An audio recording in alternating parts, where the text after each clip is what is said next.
With two-pots implementation coming early in the new year, trustees and POs have to look very closely at the capability of administration technology, in other words, their fund administration systems.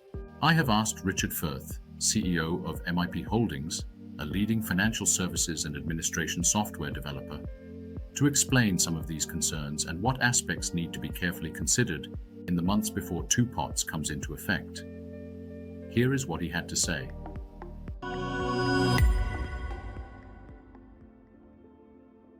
Much of the discussion surrounding the two-pot system has raised concerns about whether administrators have adequate time to implement the necessary changes to their IT and administrative systems by the 1 March deadline. It's crucial not to underestimate the complexity of these changes. The primary challenge stems from the fact that the two-pot legislation has not yet been finalised.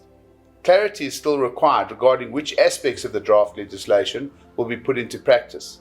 Furthermore, all affected retirement funds will need to amend their rules, which must be received and approved by the FSCA.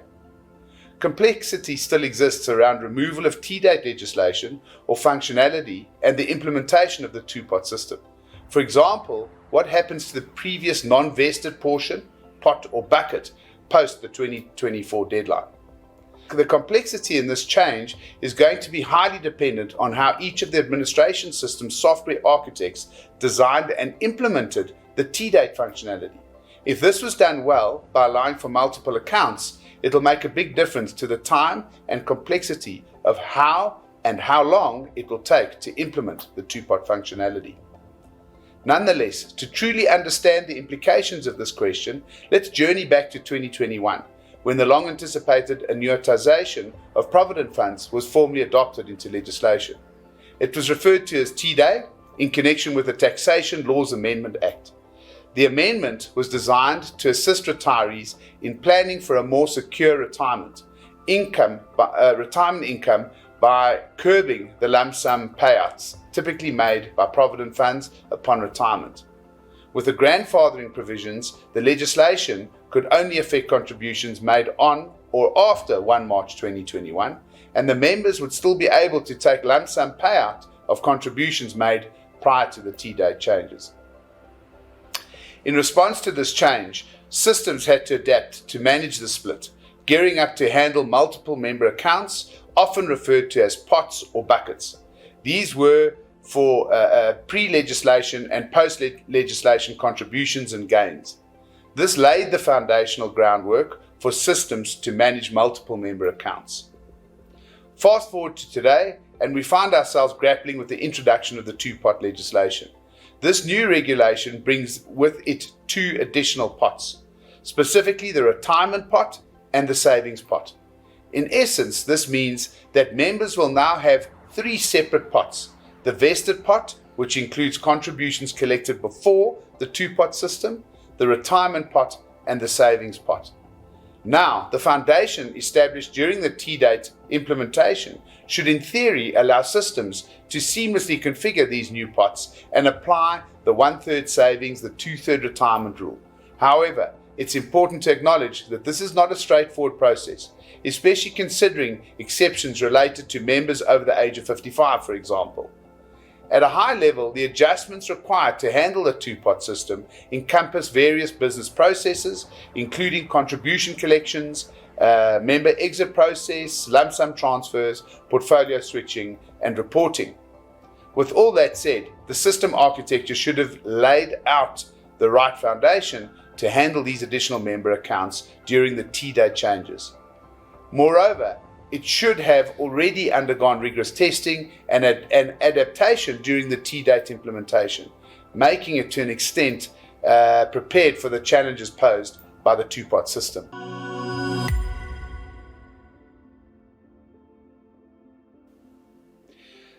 Withdrawals from pension and provident funds often occur under specific circumstances, such as when members reach the retirement age or when members leave their jobs or they're eligible for a withdrawal benefit.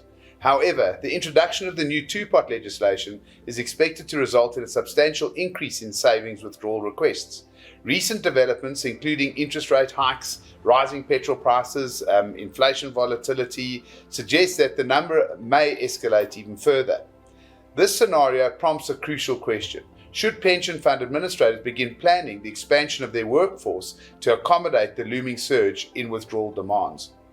Fortunately, the rise of digital and social capabilities within the admin platforms and self-service processes for members, the digitization of administration systems will allow the higher transaction volumes without the concomitant rise of administration personnel. Intelligent business process management systems containing case management, workflow management, workforce management, and integration into social media platforms, mobile apps or WhatsApp, will allow members to withdraw funds just like using a bank account. As everyone knows, bank withdrawals are completely self-service driven in any banking system. It's MIP's opinion that the administration system should be able to process the withdrawal in real time and in a mode expected by the member, so that we don't put burden on the bank accounts.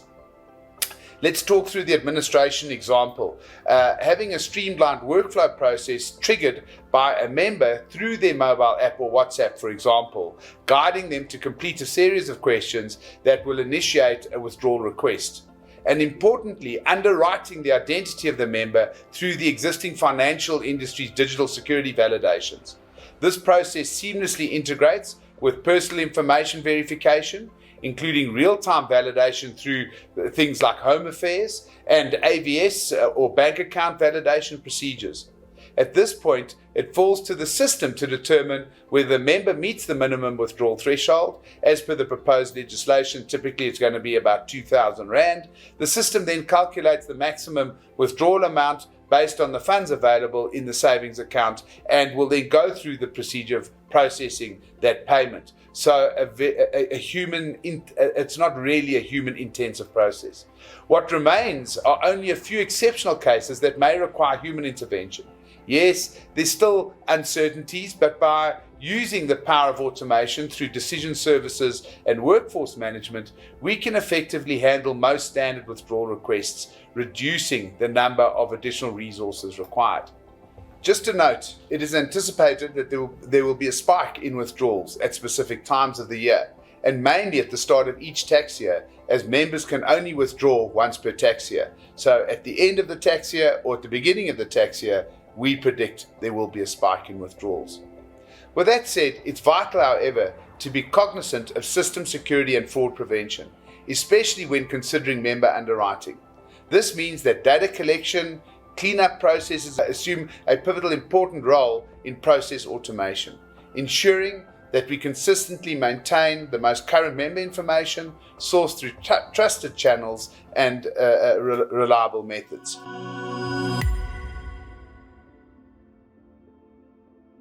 Communicating the pitfalls and retirement saving consequences to retirement fund members who are considering taking up the annual withdrawal option is essential to help them make informed decisions about their financial future. It starts with the question, is this really an emergency?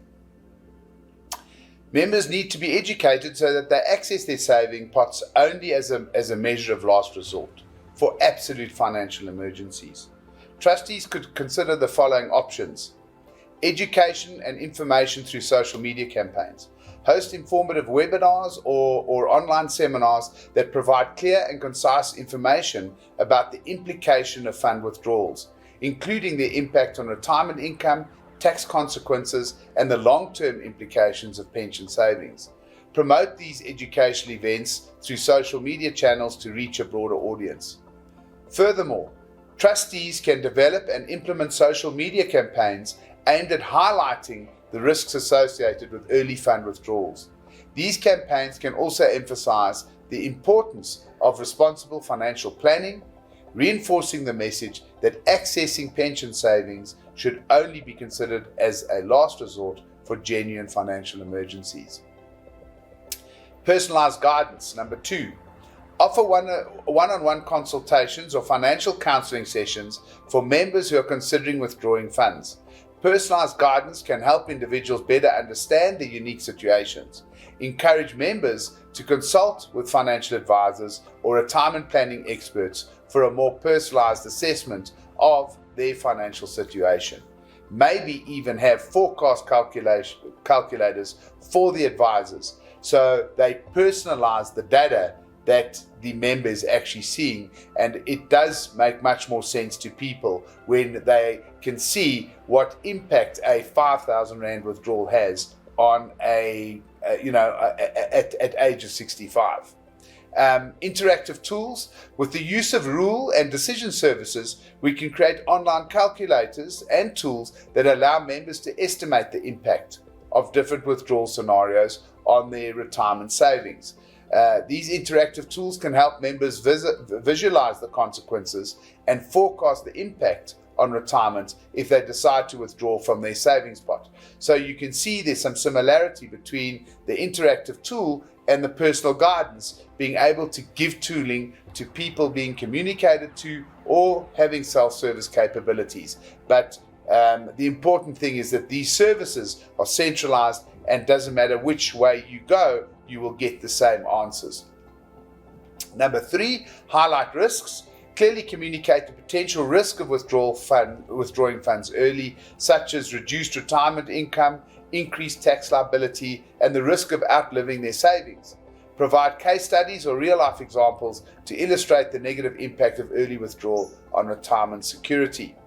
And then finally, number 4, long-term planning. Emphasize the importance of long-term retirement planning and the benefit of leaving funds invested until retirement age. Encourage members to explore other options for financial support instead of dipping into the retirement savings. By incorporating automated member consent into these strategies, you not only enhance data privacy and compliance, but also foster trust and transparency between the fund and its members.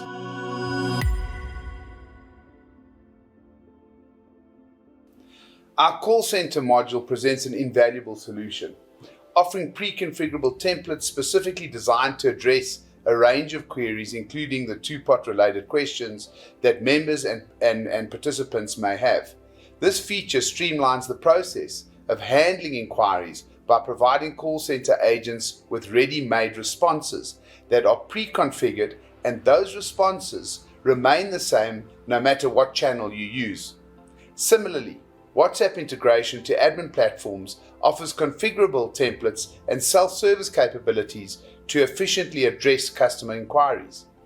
This feature not only enhances response times, but also ensures that businesses can maintain consistency and accuracy when interacting with members through different channels in an omni-channel communication world, a very important point. Additionally, the strategic use of frequently asked questions, or FAQs, on mobile apps can serve as a proactive measure to reduce the number of incoming calls by making comprehensive information readily available through the digital channel. You empower members to find answers to commonly asked queries independently. This not only alleviates the call center workload, but also offers members a convenient self-service option, enhancing their overall experience with the scheme or the fund. In summary, while the expected increase in call volumes presents a challenge, the combination of digital solutions such as call center capability, WhatsApp, mobile app, and the proactive deployment of frequently asked questions across the platforms can significantly enhance the efficiency and effectiveness of your call center or your service level back to your members and the member groups, ensuring implementation when it draws near.